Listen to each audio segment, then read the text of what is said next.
Hello दोस्तों, इस सवाल को देखिए। टाइम एंड वर्क के इस सवाल को अगर आप थोड़ा सा दिमाग लगाएंगे 2 सेकंड में बन जाएगा, और ज्यादा हीरो बनोगे तो कम से कम 2 मिनट लगेगा। ठीक है ना। तो इस सवाल को आप ध्यान से देखिए।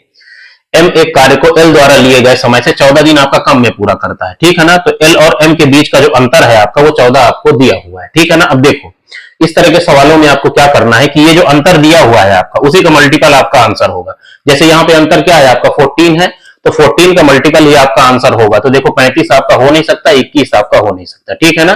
56 और 42 में से कोई आपका आंसर होगा। ठीक है ना। अब देखो, अगर हम एम की वैल्यू आपकी 56 ले लें, तो एल की क्या होगी, उससे 14 ज्यादा होगी, तो क्या होगी आपकी 70, और डिवाइड बाई इनको ऐड करो, कितना हो गया आपका 126। ठीक है ना।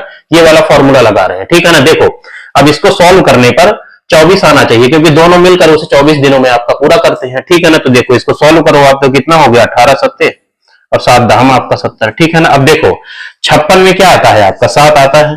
ठीक है ना। अब 7 का मल्टीपल कभी 24 तो हो नहीं सकता, तो 56 भी आपका आंसर होगा नहीं, तो क्या होगा, 42 आपका आंसर हो जाएगा। ठीक है ना। तो अगर थोड़ा सा दिमाग लगाओगे तो बहुत ही आसानी से सवाल निकल जाएगा।